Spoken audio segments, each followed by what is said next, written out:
alors troisième mandat li tax mu bëgg cee wax dafa am benn sortie boo xam ne. benn waay bu xoromu moo ko def muy Khadim Samb. xam nga xoromu baax na di wax luy reeloo nit ñi.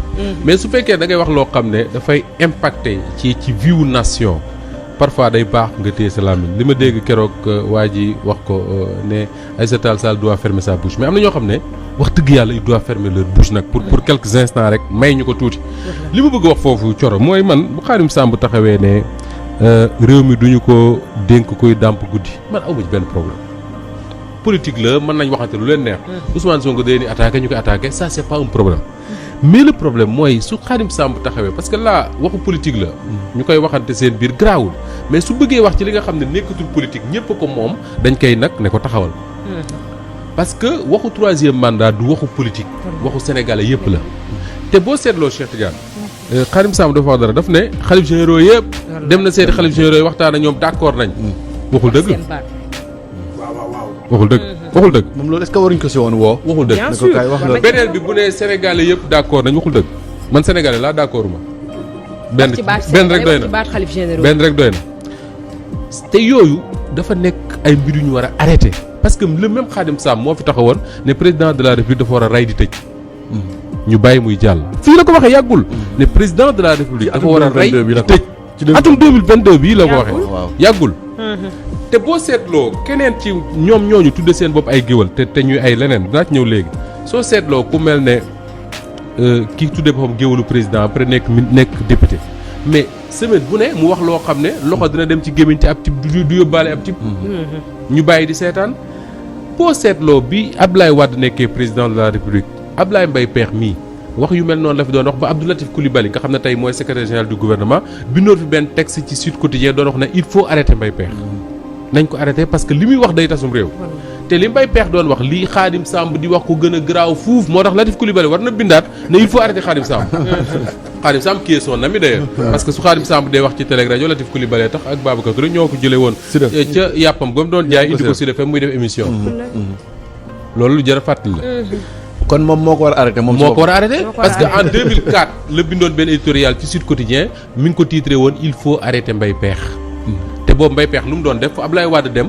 mu taxaw di def nii Macky Sall di def nii Khadim Samb di ko bàkk di wax yoo xam ne kenn xamul lu mu tekk mais lii Khadim Samb di wax moo gën a garaaw c'est na ko Latif Coulibaly bindaat ne il faut arrêter mon ami Khadim Samb parce que c'est son ami alors gis nga te loolu daf ñuy yóbbu ci leneen Cheikh Tidiane mooy rôle bi nga xam ne moom la ñu jox li ñu tuddee griot maanaam géwël ci suñu état yi xam nga Sénégal ñun dañoo jóge ci royaume ay Jolof ak ay Kayoor ak ay Siin ak ay Saalum dajaloo yooyu yëpp def ko république te république kenn falu fi buur je veux dire par là que ni Macky Sall président de la république faluñu ko ndax ay maamam faluñu ko ndax baayam faluñu ko ndax ndeyam dañ koo fal simplement parce que dafa ñëw proposer Sénégalais yi ne leen nii laa bëgg a yore seen réew am naa programme bu leen mën a yóbbu ci kanam ñu ne ko wóolu nañ la dénk nañ la tey bu fekkoon ne dañ doon fal ci ndey ak baay ak ndono maanaam dañ doon doonu réew doonoonte réewum Sénégal xëy na Macky Sall du nekk suñu président xëy na kon dañ naan ku fi sant Diop mbaa Ndiaye mbaa je ne sais pas moi doo fi nekk président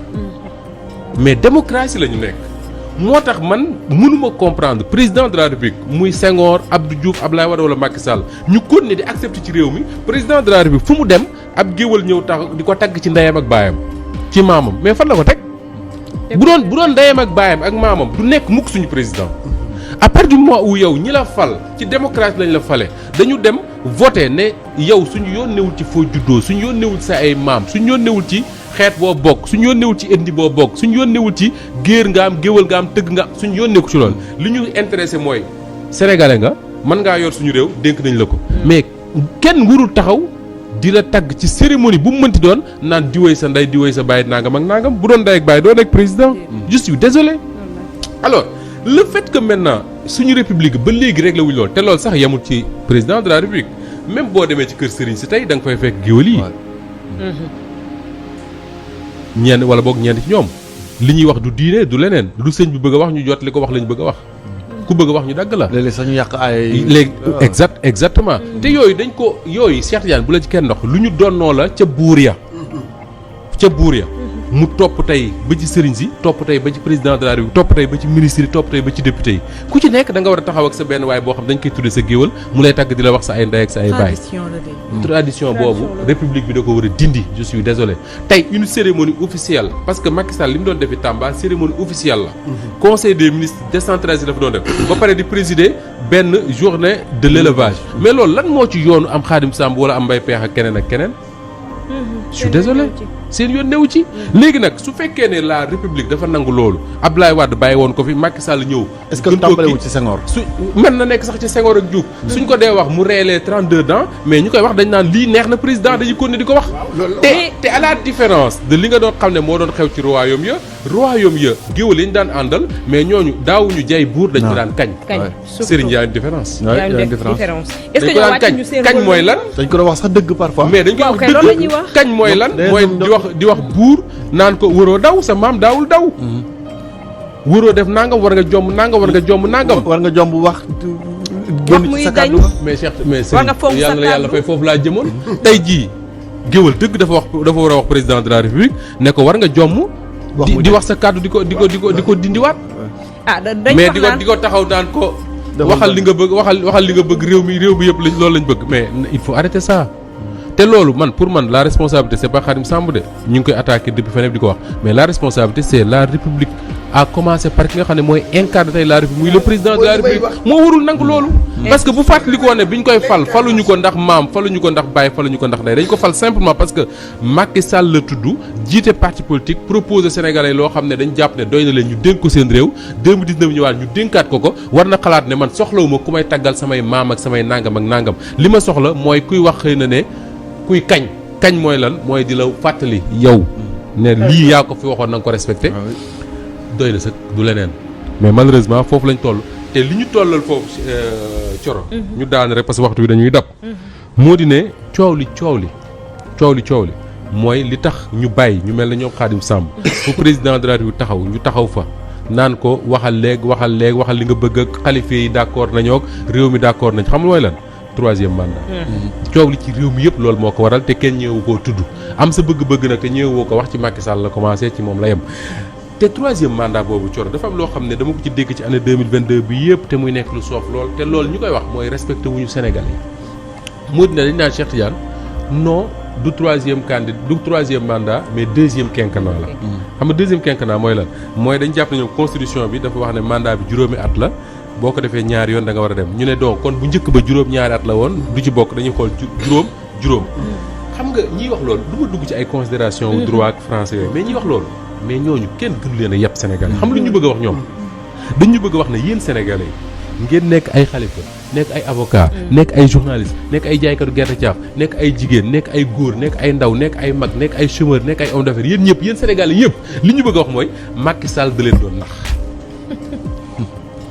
yéen c'est-à-dire naxee mbaay Macky Sall da leen doon nax parce que li ñuy wax nii naan 2e quinquennat ak 3e quinquennat mais Cheikh Tidiane 2016 bi ñuy voté constitution bi bu bees bi. waaw voilà waaw.